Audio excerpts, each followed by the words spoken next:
हरिहरपुर जंगल में लूसी चिड़िया अपने दोस्तों के साथ रहती थी। उस ग्रुप में सारे अच्छे थे सिवाय कालू कौवा और गोरी कौवी के, क्योंकि वे दोनों एक नंबर के स्वार्थी थे। वे लोग खुशी खुशी उस जंगल में रहते थे, पर एक दिन किसी कारणवश वहाँ सूखा पड़ गया और वो लोगों को उस जंगल को छोड़ना पड़ गया। लूसी चिड़िया कहती है, चलो हम कोई और जंगल ढूंढते हैं, यहाँ तो सूखा हो गया है, जल्दी चलते हैं। सारे पक्षी जाने लगते हैं। तभी कुछ दूर जाने के बाद गोरी कौवी थक जाती है और कहती है, हाय मैं तो थक गई, अब मुझसे उड़ा नहीं जा रहा है। लूसी चिड़िया कहती है, हम पंछियों का तो काम ही है ना, तुम चलो, हमें बहुत दूर जाना है। सभी पक्षी जाते हैं। कुछ दूर जाने के बाद उन्हें एक जंगल दिखता है। एक पेड़ उन्हें आते हुए अपनी ओर देखता है तो कहता है, ओ सूखा पेड़, मुझे कोई चिड़िया की आवाज़ आ रही है। लगता है कुछ चिड़िया हमारी तरफ आ रही है।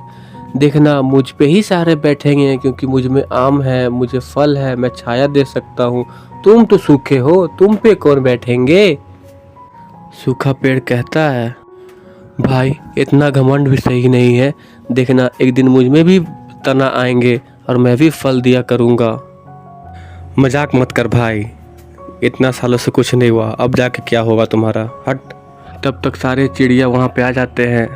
वे लोग कुछ बोलते उससे पहले ही कौवा और कौवी दोनों आम के पेड़ पे बैठ जाते हैं। तभी आम का पेड़ कहता है, ओ चिड़िया, आप लोग कहीं और चले जाओ, क्योंकि ये पेड़ वर्षों से सूखा पड़ा है।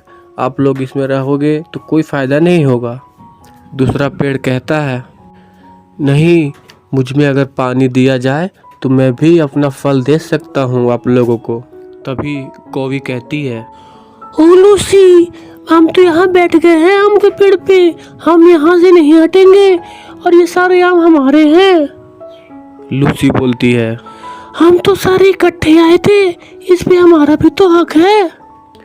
नहीं नहीं, वो मैं नहीं जानती, हम पहले आके बैठ चुके हैं, तो पेड़ भी हमारा है और इसके फल भी हमारे हैं। पेड़ भी बोल देता है, नहीं नहीं, तुम लोग यहाँ नहीं बैठोगे, ये सिर्फ कौवा और कौवी का ही पेड़ है, तुम मेरे आम नहीं खा सकते। लूसी कहती है, हम कल से यहीं पे रहेंगे और इसी पेड़ की सेवा करेंगे। लूसी के दोस्त लोग अगले दिन से तिनका लाने जाते हैं, क्योंकि उन्हें घर भी बनाना रहता है।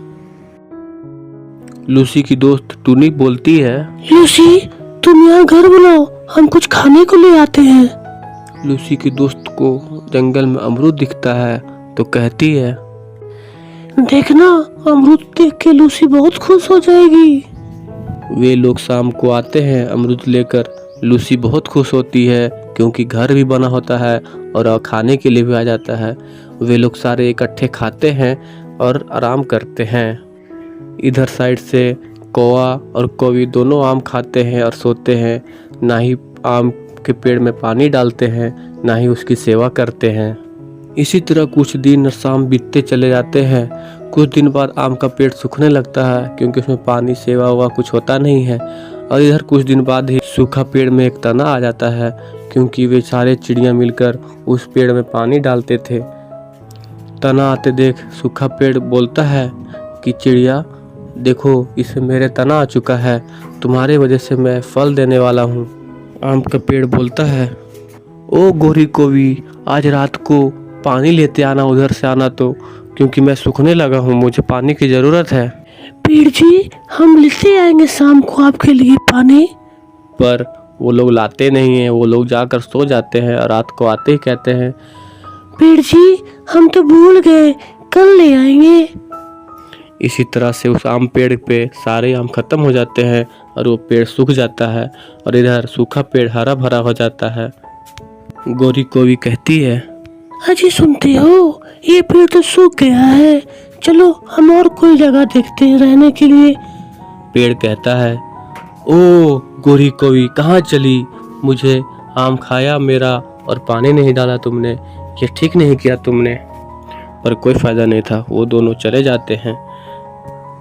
आम का पेड़ कालू कौवा और गोरी कौवी को भला बुरा कहने लगता है। तभी सूखा पेड़ कहता है, उन्हें भला बुरा कह के कोई फ़ायदा नहीं है, क्योंकि तुम में घमंड था और तुम अपने घमंड के चक्कर में तुम अपने आप को इस तरह खो चुके हो।